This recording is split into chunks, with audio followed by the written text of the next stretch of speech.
baate maraate uttalte akkantaane taate marfee kee arginaan ufumaan dhamaate liivi fi viidiyoo waraaburraa baate duraan as baatetiin harba nu turgufti osoo homaan beeyne qaama qullaa dhufti qalbii nu cabsite onnee goggoysite ijoolleen sheekotas quraana obsite warri dirriyoota firiizii maratte jara wajjin kuno liivi gubbaa galte ilma goota bae ilma samaaf bae hojii kan kee kuni baay'isee naaf ta'e ati marfee finnaan shamarran rifatte narratti leessichu godhagaeettiin bedhatte komii caalu sodaa caalu kagariin kolfeeti kagariin abaaru nuumeer ilma sabaa hojiin kan kee boonsa homtuu kanan caalu Mashaallah. haa ta'u immoo gari hojiin kan kee boonsee garigariin namaa kolfee itti qoosee garigariin namaa gadi taa'ee obsee garuu shirumaa walxaxee warri shira beeku bakka hin beeyne dhaqee gruppii ijaaruun viidiyoo ilaaluun akkatiin hojjanne gatta'anii madaaluun garee ijaaranii tiktookii si gubu kara atiin beeynin tasasitti dhufu atillee dubbattee liivirraan ol baatee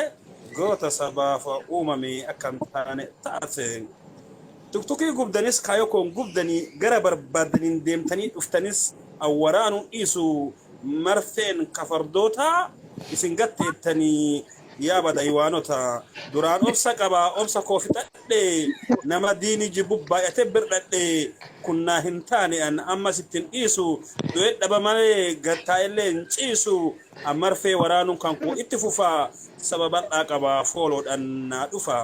jetteetiin dubbattee akka qeerransanti fuula kan kee guurtee ijatee baatirii eessumatti dhalatte mucaa ashaaxirii gochi keenaaf ta'e ammas itti muddi goota ilma sabaa ka hin fuune dubbii kunis kanaan ta'ee sunis saniin ba'ee ijoolleen oromoo warri sabaaf ta'e fooloo kee fudhatiin guyyama tokkotti 19,000 ga'e garigariin namaa laaletiin dhama'ee garigariin namaa baay'isii gammadee gammachuu addunyaaf akiraa argate anka dhibeetiin kolfeetiin lakkaa'u anka seeqadheetiin baay'ee raajii ta'u ijji kan keessumni watii takka ifu garii kofalchiisee garii rifachiisa uumamamoo akkami jedhee birrachiisa uumaa dhaabarii kennaa rabbiin laate tokko garuu uumaa keessan maraate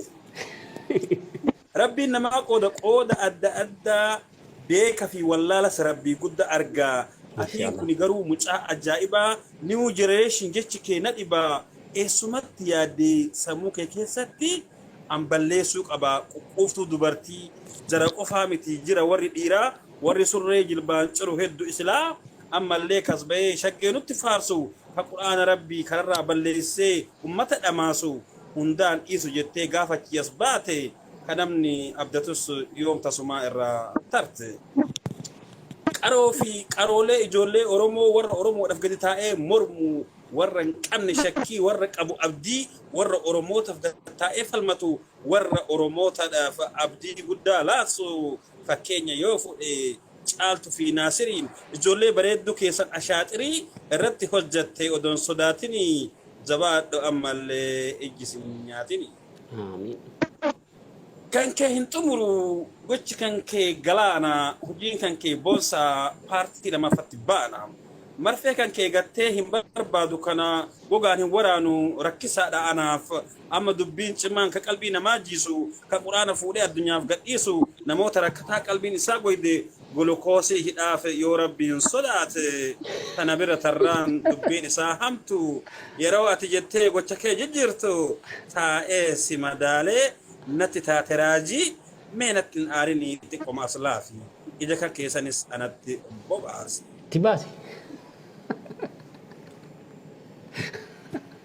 kana laale gariin sodaata kan duraan hin qabnes godhate ibaadaa gochi kan kee gaarii garaa nama nyaata ammas itti fufii irraa hin dhaabini jechoota namoota muraasaa laalini goota namaa jechuun ka waan qabe fixu goota akka aliyyi miliyeen hin bitu abbaa seefii lamaa goota caalu nama diiniif deemu rabbu wallaalu tuni tanaan taate xumureen dandayu amsiki yakun sibran habayum hedduun si jibbulle hedduun si tuffatu waahileen keellee yoo sitti mufatu kokkol fi sesseeqi tuni gufuu diqqoo gufuu ta'uu beeki gocha kan kee kana ammas itti muddi rabbiin si haa dheeressu obboleessu umrii jedhaani so ni hedduun